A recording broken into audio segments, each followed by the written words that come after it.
mistakes I see in design and how to fix those common mistakes. One of the things I went over in the earlier class was spacing. Spacing is always an issue, I think, for beginner designers, just because we have all this information and we have all these ideas, and we want to fill the whole entire space as much as possible, especially when we look at the margins. To do that, you have to pay attention to how close to the edge you are getting, both to the edge of the paper, also to the edge of any graphic elements that you're creating. Because again, you want to make sure that there's enough negative space around everything, so that one, it gives your viewer it gives them time to process what they're looking at. You kind of give them an opportunity to rest their eyes so that they can take in the next information. It's not overwhelming. There's breathing room. And again, it's readable and legible. Another reason why we don't want the text and the images and the graphics to go to the edge is just simply because if you were to print it, your design would get cut off. It's very simple. Now, to make sure that your design isn't going to get cut off and there's enough room around the whole thing, what you can do is, if you're in InDesign, you literally just press the letter W on your keyboard, and that'll take you to this type of view where you're able to see all your guides. You're able to see the margins that the document already has. And that margin is going to be in purple. If you see this thin purple line here, uh, that's a guide to help you to know how far you can stretch out your design before it gets cut off by the printer. So it's a really good practice to kind of stay within that, in that purple box. You can go a little bit outside of it, but don't go too much outside of that box. You can edit those margins in the settings when you first create your document. But when you're working with a standard size paper, this is a standard margin that a lot of printers work by. So I would stick with this if you can. So again, to bring everything in, to think about the spacing, we can even kind of fix that next common mistake, which is the size of text. So we can actually bring all of the text down. So if you're looking at this design, everything is super big. Everything is really big in terms of the typography. So to add more space, especially in our margins, and to just create a lot more space in our overall layout, we should just make all of this a lot smaller. Additionally, when we want to add visual hierarchy, we want to make sure not everything's big and not everything is in all caps. So I'm just going to start by shrinking down all this text. Now you can do that a couple different ways. You can either double click inside of that text box, hit Command A on your keyboard, and it'll select all of the text. Then you can go over here into your properties panel and you can start lowering the size of that type. You can also, if it's like 2 lines of text, you could also either close up or add spacing to each line of text if it's a larger body of text. Or you could also select, once you select this whole box, you can actually hold down Shift Command and then click on one of these corners here when you see these little arrows form, and then just drag to the size that you want it to be. So I'm going to do that. I'm actually going to make all of this a lot smaller.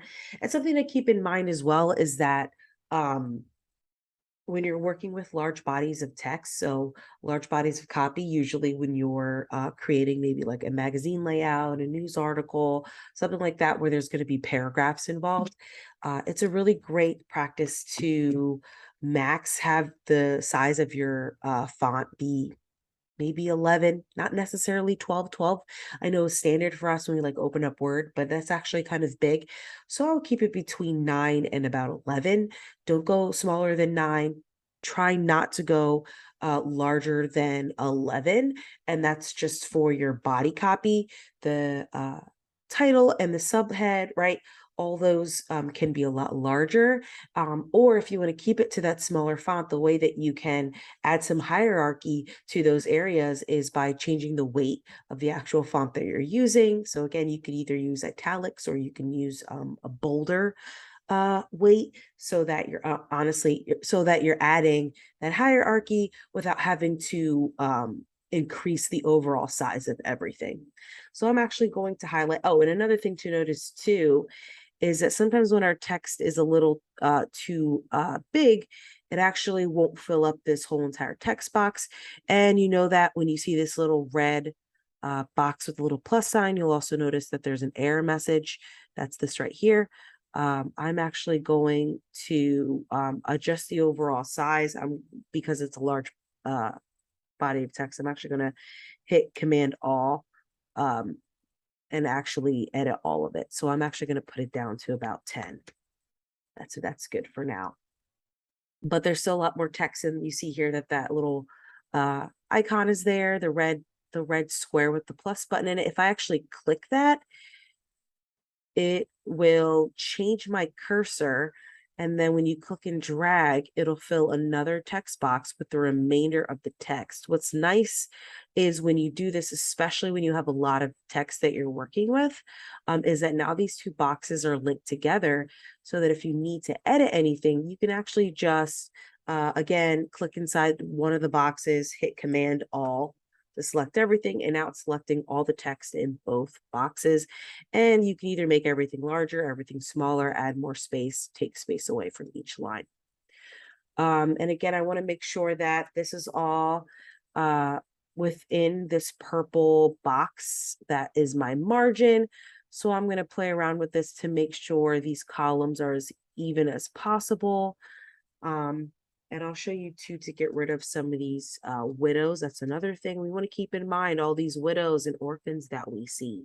So again, those widows and orphans are those words that are hanging off the edge or at the bottom of a paragraph or a column or even at the top.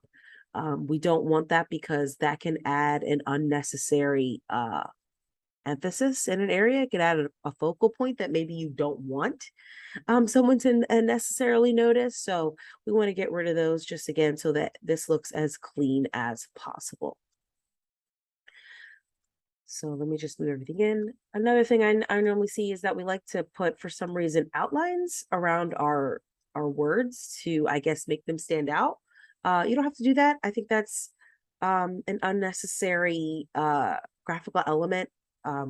It kind of almost looks like an error sometimes, and it actually can be kind of distracting from the overall piece. So I suggest not doing that. Instead, I suggest either changing the weight of your overall of your typeface or changing the size of it. Again, we like to, for some reason, put everything in caps. You don't have to do that. So I would limit your caps and all caps type of effect maybe for your title, and then that's about it. And then another thing I see a lot is we tend to stick with the default font that InDesign has. So I know for me, my default font is Mini and Pro. I'm going to change that because I want to be more creative. And one common mistake that I see a lot is a lack of creativity. There are so many fonts. We talked about this at the beginning of the course. I believe that was week 1. There are new fonts being created every day, like every hour. So there are hundreds and hundreds of fonts that we can choose from. So pick something unique, pick something interesting, but also make sure that it is readable and legible. If you're going to pick something more decorative, I suggest just use that for maybe the title, because the smaller it gets, the harder it is to read. So decorative fonts don't scale very well in terms of scaling them down. So I suggest picking maybe a serif or even a sans serif font for the rest of your type for the rest of the copy. But when it comes to the header and maybe even the subhead, you can get a little bit more creative and maybe even use a more decorative font choice. And again, you can definitely play with the size when it comes to the title. The title should be the largest. The next should be the subhead. It shouldn't be as big as the title, but it definitely should be big enough to stand out. And again, I'm not saying that you can't use all caps. You can use all caps when it makes sense, but don't overdo it. Another thing is when it comes to creating these little boxes, that's another thing. We like to put boxes around things, which is fine. Just make sure again that you're adding enough space. Sometimes I see that it's too close. I think I've commented on the fact that like, hey, there needs to be more space. I suggest creating your own box. So go to the rectangle tool and actually create your own box that you want in your design, rather than adding a stroke to the outside of your text box. I think that's a better way, because then you can position that text within the within this box a lot better and a lot more even. I'm going to change this because it was a default thing. I'm going to do that, and then the sans serif.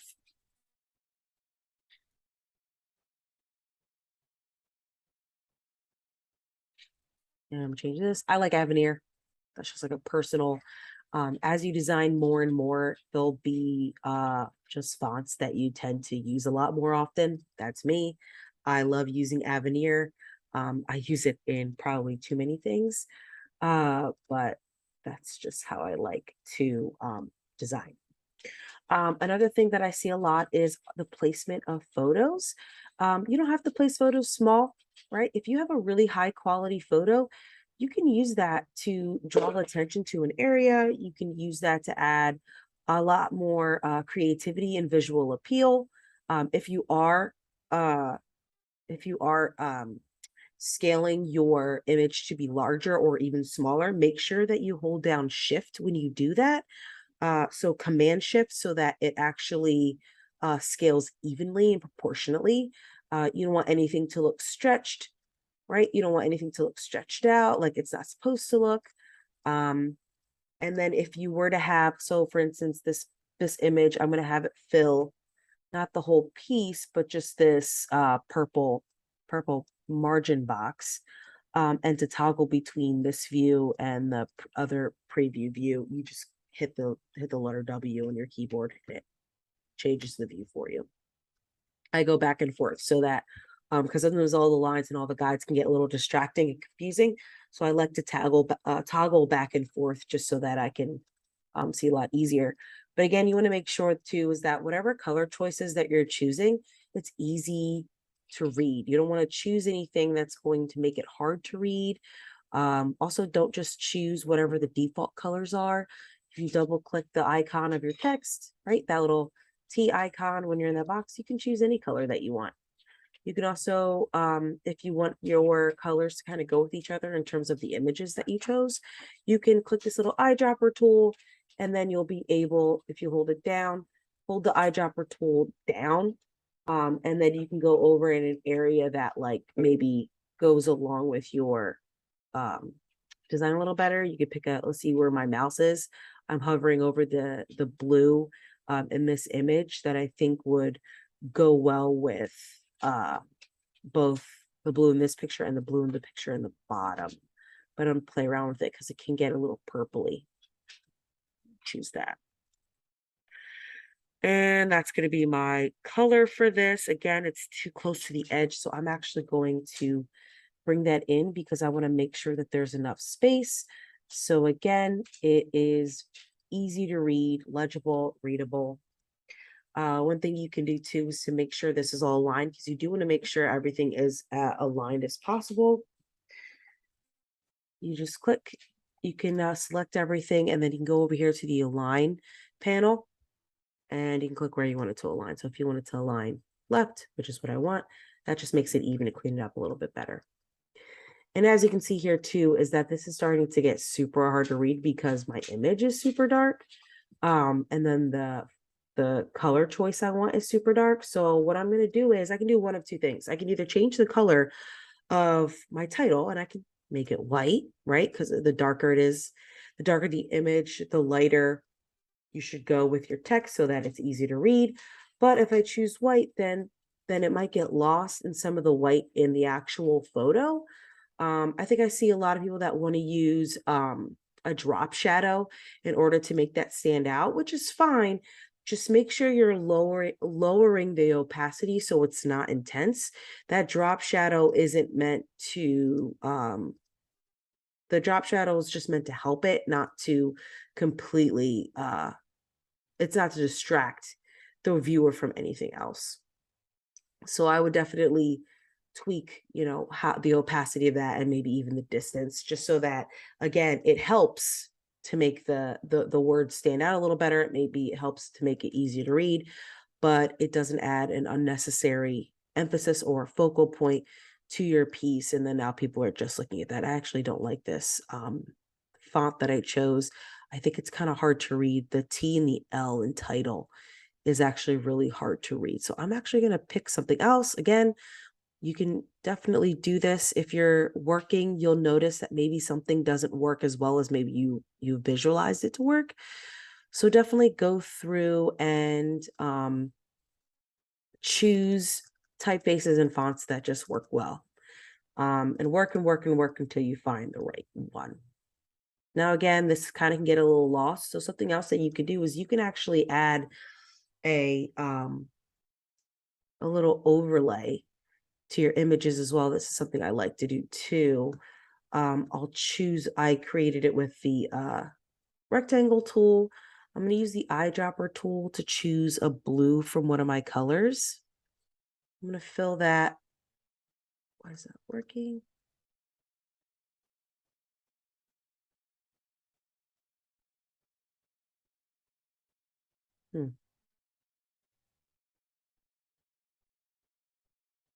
Oh, that's why.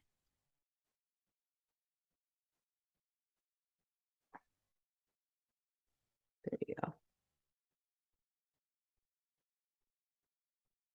Oh, you know why? Because this is over top of it. You might need to like move things around before you can really get going.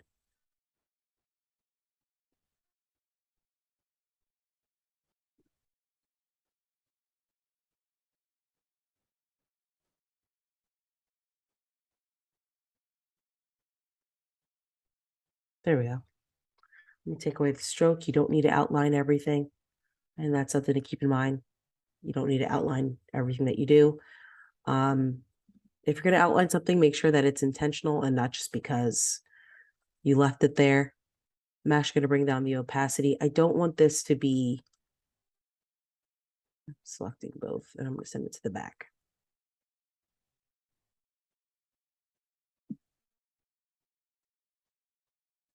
There you go. So as you can see here too, I chose a blue that was pretty like that came from the images that I'm actually using. That way there would be some balance. It's cohesive. It flows really nicely because of that. But then also it helps so that the white that you see in this image doesn't make this super hard to read. And other visual elements that you can add is maybe I know we like to put boxes around things, but maybe fill this, right? Fill a box to add maybe some to if you're definitely adding like a category to a specific section, that could be a nice way to do that. Make sure everything's aligned nicely. Right. So now we're starting to see a lot more structure come into play. We're starting to see some visual hierarchy. It's starting to become easier to read. We don't have all these different fonts. We've limited ourselves to 2 fonts, a more decorative font for the header, and then a sans serif font for the same sans serif font. For the rest of the copy, we're just playing around with the weight, right? I believe this is black. This is medium, but it's both Avenir. And then this is Roman. It's also Avenir.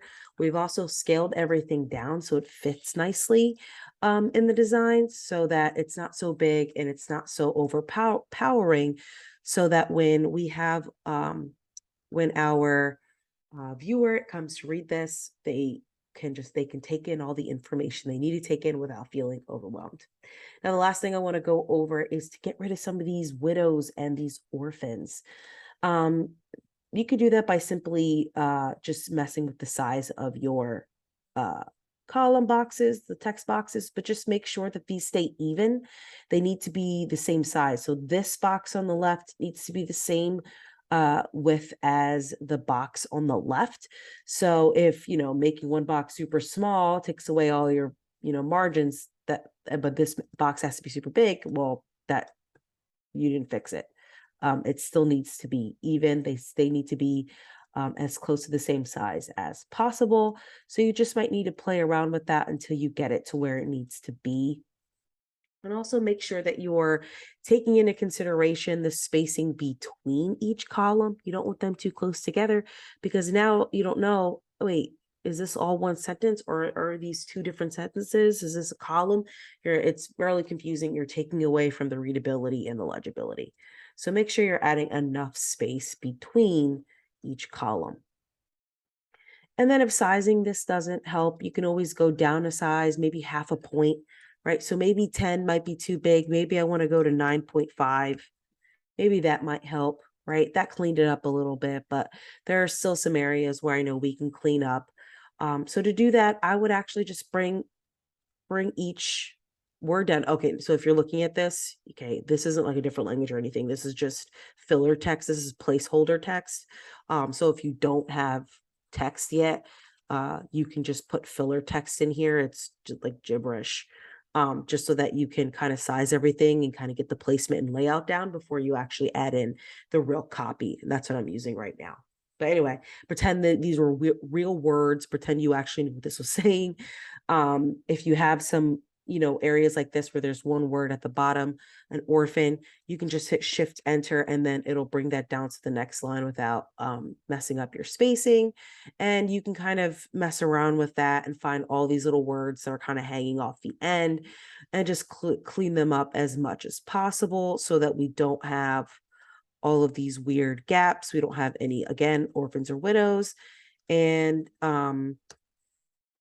the rags, also consider the rags as well. You don't want any of these deep deep divots inside of your paragraph. You want them to be pretty even. That actually looks pretty good. The next thing I want to address are our hyphens. I actually have this turned off. I'll turn it on real quick. So one thing I say all the time is no hyphens.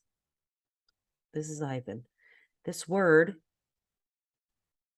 could not fit all on one line. So it broke it up out of the hyphen and brought the rest of the word onto the next line. Don't do that. Get rid of your hyphens. I should see no hyphens unless grammatically it needs to be there. And when I say grammatically, I mean two words that regardless if that word, those two words are on the same line or separate lines, there's always going to be a hyphen, right? Grammatically, that hyphen needs to be there. Okay, if the hyphen needs to be there grammatically, leave it. But if it's a word that has to get split up in order to fit, okay, that's what we need to get rid of. And to do that, you're going to select everything. You should really be doing this in all of your text boxes, but you can really see this when you are working in your with large bodies of copy. So what you can do is if you select inside of your text box, hit Command A, that selects everything. You're going to go down here on your properties panel and it says hyphenate right there. You're going to make sure that's unchecked, and that's going to take away all of your hyphens, all of my frustrations, right? Because we don't want hyphens. And the reason why we don't like hyphens is because, again, it adds unnecessary like focal points to our pieces that we don't want. We don't want someone to hyper focus on that hyphen that's like in the middle of our design, right? We don't want them to look at that. We want them to look at everything else. So we want to make sure that we're getting rid of them altogether, unless grammatically it needs to be there. The last thing I'm going to go over, are when we need to add captions or credits to our images, right? So we want whoever's reading this to know, like, oh, like this picture was taken by this person, or this information came from this educational resource, whatever it is, right? You don't want your captions and those credits, right? You don't want them the same size or larger than the rest of the body copy. It should be smaller than the rest of your body copy. So if my body copy is at a 9.5, I probably want that to be at a 9. And also make sure that my reader knows that this is not a part of the rest, right? Of the rest of the body copy. You can even change the alignment so that it aligns maybe to the right. And I also like to, not only do I like to align to the right, but I also like to make it italicize it. So in the design world, sometimes you'll see italic, sometimes you'll see oblique. It means the same thing. So I'm going to make sure that it's oblique so that again, people know, okay, that is not a part of the rest of the paragraphs. That is something on its own. And then they'll see credit and they know that, oh, this is just attributed um, to the image.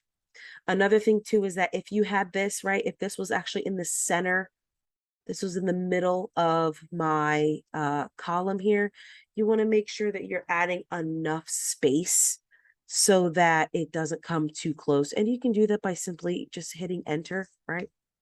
Next to, why isn't that doing that?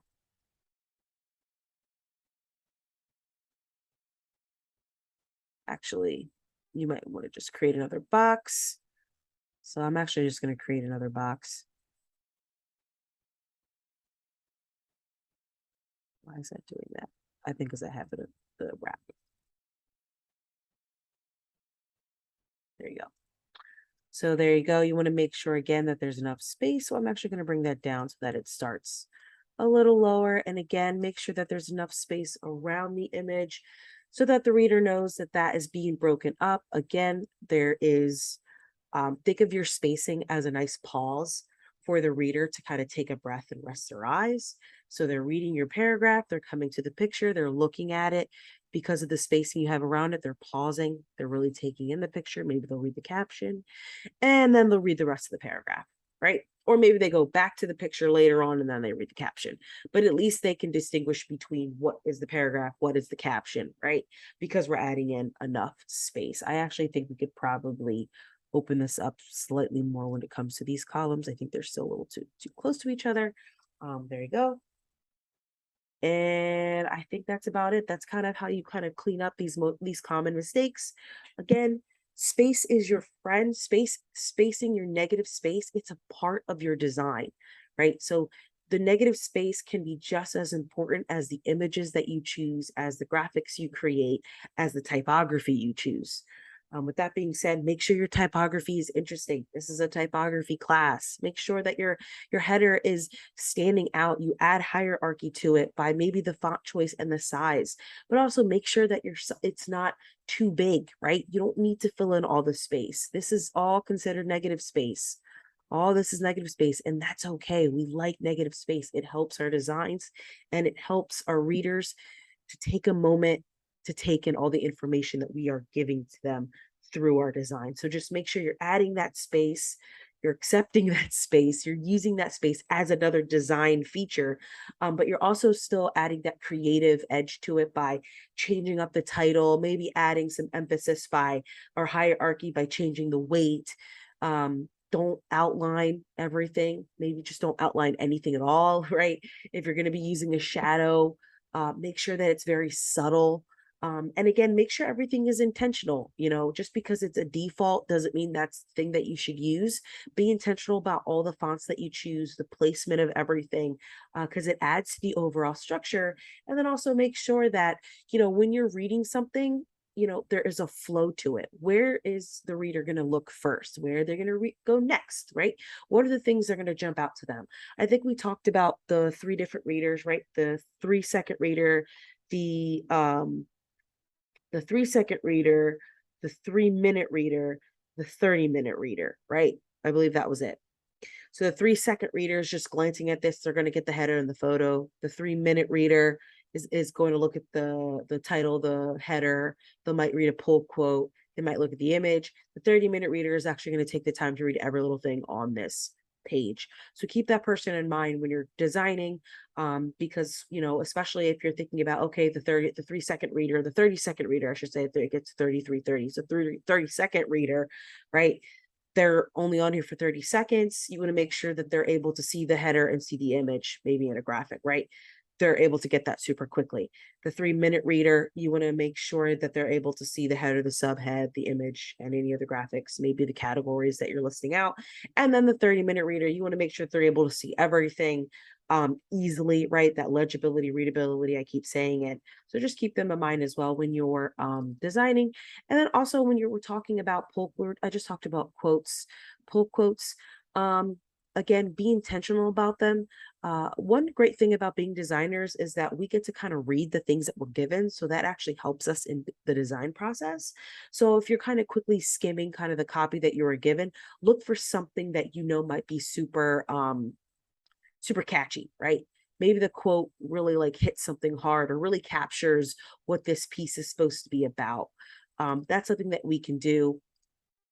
And then when you choose it, make sure you know it's in the right space, right? And then make sure again that you're intentional about it when you are adding that to your design.